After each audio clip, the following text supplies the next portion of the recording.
देवी के दरबार में जल रही आस्था की अखंड ज्योति, क्या देवी शक्ति टाल रही है संकट? जी हां दोस्तों, उत्तराखंड की पवित्र घाटियों में नवरात्र की साधना अपने चरम पर है, लेकिन इस बार सिर्फ आस्था नहीं बल्कि आकाश में तैरते संकेत भी हैं। कत्यूरी राजाओं की धरोहर, प्राचीन पत्थरों में तराशी गई देवी की मूर्तियां और उनके दरबार में हो रही विशेष पूजा। कहने को ये परंपरा है दोस्तों, लेकिन श्रद्धालु पुजारी मानते हैं ये साधना किसी अनजाने संकट से रक्षा के लिए हो रही है। खबर क्या है बताऊंगा आपको। नमस्कार, पहला मैं पंकज रौतेला, आप देख रहे हैं उत्तराखंड न्यूज। दोस्तों, क्या वास्तव में देवी खुद अपने भक्तों को आने वाले खतरे की चेतावनी दे रही हैं, या फिर वह सिर्फ एक सहयोग भर है जो हो रहा है? जिस समय पर्वतमालाओं में हलचल है, पहाड़ हिल रहे हैं, उस समय मंदिरों में हो रही विशेष आपदा निवारण पूजा। आज की इस रिपोर्ट में, इस वीडियो में मैं आपको उस धाम के बारे में बताने जा रहा हूं जहां नवरात्र की साधना सिर्फ मनोकामना पूर्ति नहीं बल्कि प्रकृति से संवाद जैसी लगती है, और जहां हर घंटी की ध्वनि मानो किसी अनकही सच्चाई की ओर इशारा कर रही हो। तो इसलिए आपसे गुजारिश है कि आप अंत तक मेरे साथ इस वीडियो में जरूर बने रहें। दोस्तों, इस साल मॉनसून सीजन में भारी बारिश और बादल फटने की घटनाओं ने उत्तराखंड के जनजीवन को अस्त व्यस्त किया। हम सबने देखा, लोगों के आशियाने उजड़ गए तो कई लोगों ने अपनों को खो दिया। इस तरह की आपदाओं से सुरक्षा के लिए नवरात्र के पावन पर्व पर 4 धाम और राज्य की रक्षक कही जाने वाली मां धारी देवी इस साल विशेष पूजन यहां पर हो रहा है।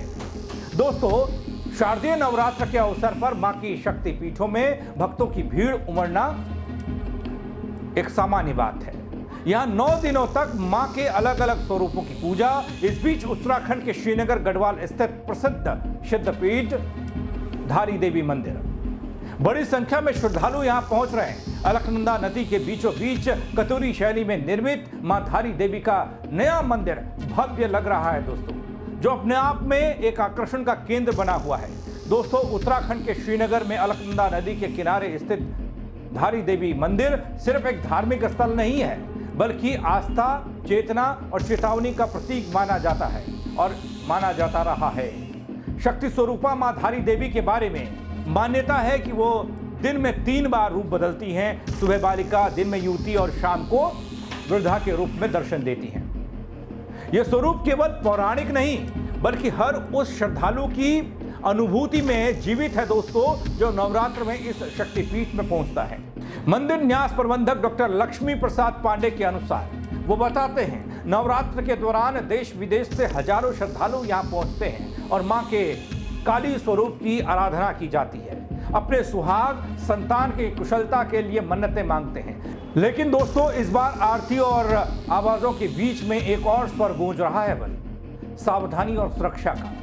पंडित लक्ष्मी प्रसाद पांडे का बयान केवल एक मंदिर प्रबंधक का नहीं बल्कि एक गहरी चिंता का संकेत है दोस्तों। उन्होंने साफ शब्दों में कहा कि अलकनंदा नदी के आसपास अतिक्रमण बहुत बढ़ गया है और हाल के दिनों में राज्य में 4 स्थानों पर बादल फटने की घटनाएं हुई। दोस्तों, ऐसे में अगर भविष्य में कभी कोई और बादल फटता है या बांध टूटता है तो अलकनंदा का जलस्तर अचानक बढ़ सकता है। यह हमने हाल में देखा भी, जब धारी देवी के गुंबद तक पानी भर चुका था, खतरे में धारी देवी मंदिर आ चुका था। तो इसका सीधा खतरा धारी देवी मंदिर को भी हो सकता है। ये चिंता नवरात्र के वक्त में विशेष पूजा के जरिए जाहिर की जा रही है। इसके लिए प्रार्थना भी हो रही है। दोस्तों, भगवान ना करे, ईश्वर ना करे, धारी देवी ऐसा न सोचे, लेकिन यदि ऐसी कोई स्थिति उत्पन्न हो गई तो मंदिर को भारी नुकसान हो सकता है। कोई पहली बार ये नहीं है जब धारी देवी को लेकर सुरक्षा चेतावनी की बात उठी हो। 2013 की आपदा, केदारनाथ आपदा, और उसके बाद हाल की आपदा, दोनों में केदारनाथ की आपदा और मौजूदा आपदा को जोड़कर जब देखा गया तो धारी देवी मंदिर की सुरक्षा का सवाल सामने आया। 2013 की केदारनाथ आपदा को लेकर आज भी क्षेत्र में यह मान्यता है दोस्तों कि जब धारी देवी की मूर्ति को अस्थायी रूप से स्थानांतरित किया गया, उसी रात प्रदेश में भीषण जल प्रलय आया। उस घटना ने पूरे उत्तराखंड को झकझोर कर रख दिया था, हम सब जानते हैं। और तब ये विश्वास और भी गहरा हुआ है कि मां धारी देवी सिर्फ प्रतिमा नहीं है, एक मूर्त नहीं है, बल्कि प्राकृतिक संतुलन की रक्षक है। इसके अलावा भी दोस्तों, मंदिर समिति ने हालात की गंभीरता को देखते हुए मुख्यमंत्री पुष्कर सिंह धामी को एक पत्र लिखा है। उस पत्र में यह अपील की गई है कि मंदिर को सुरक्षित स्थान पर स्थानांतरित करने की प्रक्रिया पर विचार किया जाए। अब ये पत्र क्या संकेत दे रहा है, ये पत्र क्यों लिखा गया मंदिर कमेटी द्वारा, ये सोचने और समझने वाली बात है। आपको याद होगा जब जहां पर मां धारी देवी की वास्तव में मूर्ति थी, वहां से जब उसे शिफ्ट किया गया एक आलीशान मंदिर में, एक भव्य मंदिर में, तो उसके बाद कहा गया कि केदारनाथ आपदा आ गई। अब एक पत्र और लिखा जा रहा है, खतरे की घंटी ये पत्र बता रहा है कि धारी देवी मंदिर को आने वाले वक्त में खतरा हो सकता है, श्रद्धालुओं को खतरा हो सकता है। इसलिए यह अपील सिर्फ मंदिर की भौतिक संरचना की सुरक्षा के लिए नहीं लगती, बल्कि उस सांस्कृतिक विरासत और जन विश्वास को बचाने के लिए भी लगती है दोस्तों, जो मां धारी देवी के नाम से जुड़ा है। यह एक सवाल भी है, क्या यह देवी का कोई संकेत है? क्या देवी का कोई संकेत है कि आने वाले वक्त में कुछ ऐसा होने वाला है? वो इसलिए क्योंकि जो मंदिर प्रबंधन लगातार मां की मूर्ति के विस्थापन को लेकर आक्रोशित था, गुस्से में था, वह आज सरकार को, मुख्यमंत्री धामी को पत्र लिखकर यह क्यों कह रहा है कि धारी देवी मंदिर को खतरा है? नवरात्र में जब मां 3 स्वरूपों में प्रकट होती है, तब सिर्फ आराधना नहीं होती, बल्कि कहीं ना कहीं प्रकृति और चेतना के बीच संवाद भी होता है। क्या यह सिर्फ सहयोग है दोस्तों कि जब राज्य में आपदाएं बढ़ रही हैं, ठीक उसी समय मंदिर समिति मां की सुरक्षा के लिए सरकार को पत्र लिख रही है? कई श्रद्धालु मानते हैं कि यह सिर्फ इंसानों की चिंता नहीं, बल्कि मां का इशारा है, मां धारी देवी का इशारा है। जो लोग, स्थानीय लोग, जो सुबह शाम दिन में कई बार मां के दर्शन करते हैं, पूजन करते हैं, जिनका अटूट विश्वास मां पर है, वो कहते हैं कि मां धारी देवी इशारे करती हैं। और इशारा जो समझ गया ठीक, जो नहीं समझा तो फिर 2013 में जो आपदा आई, प्रलय आई, ऐसा ही कुछ संकेत होता है। क्या इस बार भी कुछ ऐसा ही संकेत मिला है और मां को संकेत देना चाह रही है?